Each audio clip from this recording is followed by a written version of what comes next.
Bom dia, queridos. Esta é a nossa segunda aula do curso de pregadores. Estamos ainda ajustando os equipamentos. Em breve a qualidade será melhor. Esta segunda aula de pregadores, nós intitulamos de comportamentos. Ainda é importante discutirmos alguns comportamentos de alguns pregadores para se fazer uma análise. No curso de pregadores, este que eu fiz da Faculdade Teológica Bethesda, ele faz uma série de indagações que vale a pena a gente pensar. Na aula primeira, nós falamos sobre os materiais que é importante para fazer uma boa pregação. Muitos materiais de consulta. E nessa segunda aula, nós queremos falar um pouco sobre alguns comportamentos que temos vistos. Eu vou relacionar todos que o pastor César comentou e alguns que a gente acaba acrescentando, né? Qual deve ser o comportamento? Alguns pregadores costumam copiar modas em outros pregadores. E o que não é bom. Antes de falar até de modas, o chamado para pregar, ele é passional. O que é um chamado passional?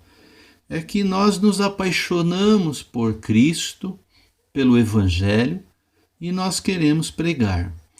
E o pastor César cita algumas coisas interessantes, que quando Deus chamava os profetas para pregar a mensagem, Deus tirou pessoas de trás do gado, de trás de trabalhos, e muitas vezes Deus mandou o profeta fazer algumas coisas que pareciam meio estranhas, né? Meio loucas.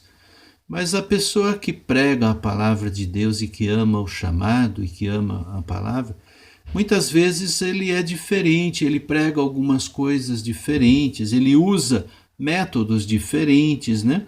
Isto é a paixão pelo Evangelho e faz realmente que os pregadores sejam diferentes. Então, primeiro, a anotação é que quem é chamado para pregar a palavra de Deus tem um comportamento às vezes não tão racional, por causa da paixão da pregação.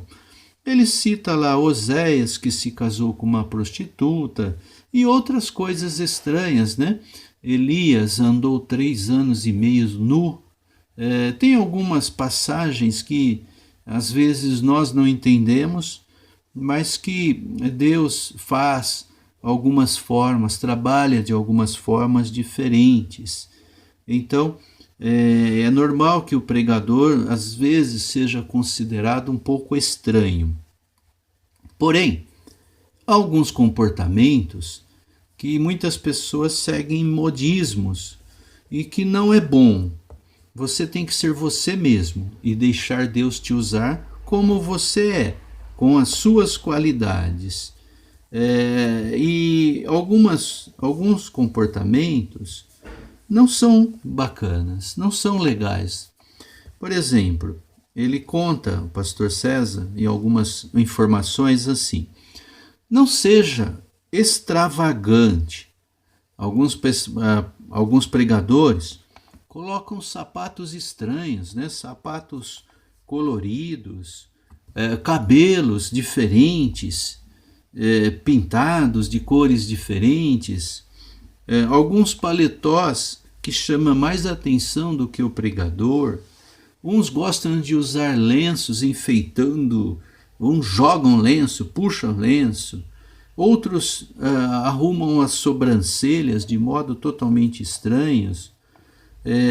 E modismo nas pregações, manias, cacuetes, tipo aquela assim: amada igreja, Deus está me falando, eu não sei se eu falo ou não. A igreja fala, fala, fica tentando fazer a igreja um auditório, e muitas coisas são exageradas, modinhas, repetindo as coisas, bajulação, palavras jactanciosas, modas tipo, olha, vira para o seu irmão que está do lado, cutuca seu irmão.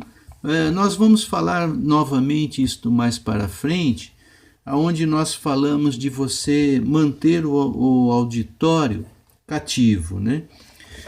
Cuidado com as brincadeiras.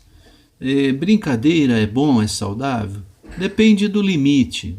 Uma brincadeira inteligente, numa hora certa, pode cair bem. Mas tem pessoas que se perdem e começam a fazer brincadeiras que não edificam. Então é preciso analisar se esse tipo de uma piadinha, uma brincadeira, cai bem ou não cai bem. Quando não cai bem, ela se torna chata e perde o respeito, o pregador acaba perdendo o respeito. O pastor César fala que nós não somos contratados de shows stand-ups, que nós fomos levantados para pregar a palavra. A descontração ela é boa, mas tem um limite. Então, esses comportamentos, a maneira de se vestir, a maneira de se falar, o linguajar, tudo isso tem que ser observado. Ele até faz uma brincadeira que tem um pregador na mídia que é conhecido pelas brincadeiras, pelo fazer o povo dar risada. Ele até faz uma crítica construtiva. Ele fala, você foi chamado para fazer a turma rir? Você foi chamado para contar piadas? Ou você foi chamado para pregar a palavra de Deus?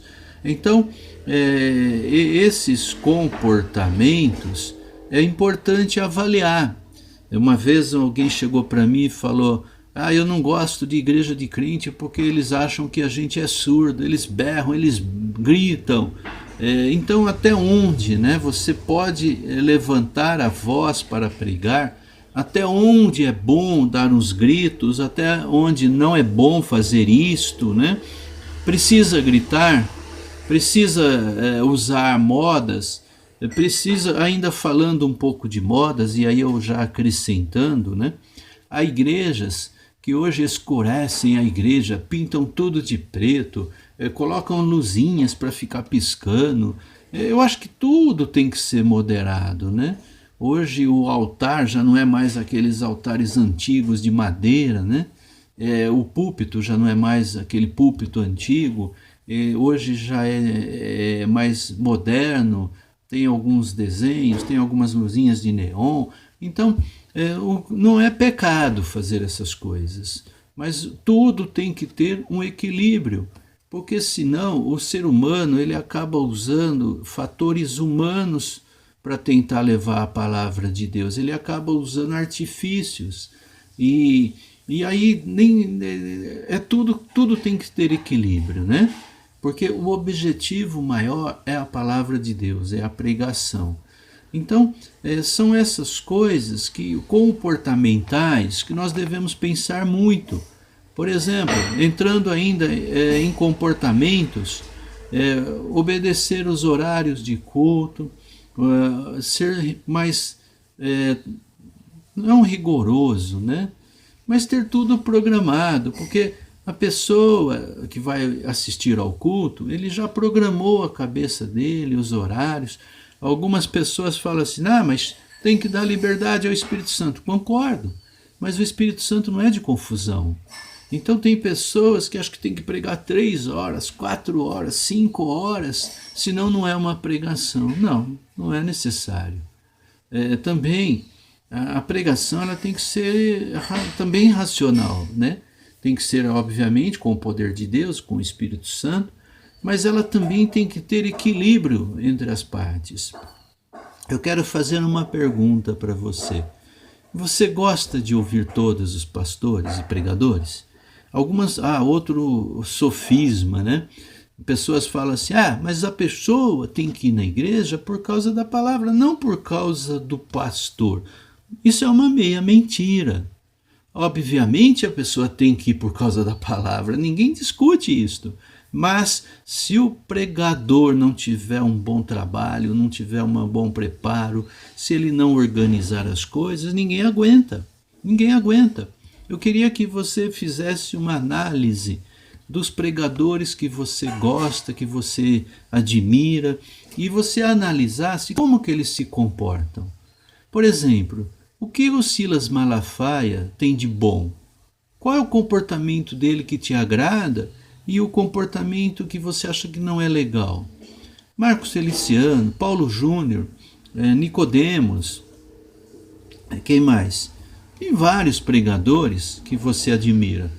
Analisa cada um e faça aí um resumo no seu caderno. O que o Silas tem de bom e de ruim, o que o Marcos Feliciano ou outros. Faça essa relação. O que você não gosta de alguns pregadores, o que você gosta, o que você sente bem, o que você não sente bem, o que é normal, o que é anormal, que tipo de pregação deveria ser melhor. Faça uma análise dessas coisas, escreva no seu caderno o que você acha bom, o que você não acha. O que você acha que onde os pregadores falham, aonde você acha que a pregação não é boa. Pode fazer uma análise também da minha pregação, coloca o que é legal, o que não é legal, do pastor Geraldo, do Eitel, que é o nosso pregador também. Pode fazer uma análise, olha, isso é bom, pastor, eu gosto disso, eu não gosto disso, e até pode nos passar em particular, para o pastor Geraldo, para mim, para o Eitel, um feedback. Mas é muito legal você fazer isto, porque se você fizer isto, a igreja cresce, nós podemos corrigir. Eu assisto as pregações na live e eu faço várias correções na minha pregação. A minha esposa, Damares, ela me faz várias críticas construtivas para que a gente possa melhorar a pregação. Então você também deve fazer isto, você deve ouvir pessoas de confiança para que elas digam o que é que está bom e o que não está bom. Então, fechando a parte comportamental, eu peço que você faça essas análises e que você escreva todos os comportamentos bons e ruins na tua pregação, na pregação de outros. E nos dê um feedback. Isso é muito importante. Passe no particular, passe por e-mail, da maneira que você preferir. Depois nós fazemos um resumo para mostrar para os outros alunos, veja qual é a opinião dos alunos de pregação. Aquilo que é bom e aquilo que é ruim. Tá bom? Eu vou encerrar esse vídeo por aqui para não ficar muito longo, mas com certeza alguns assuntos voltarão à tona mais para frente. Deus abençoe em nome de Jesus.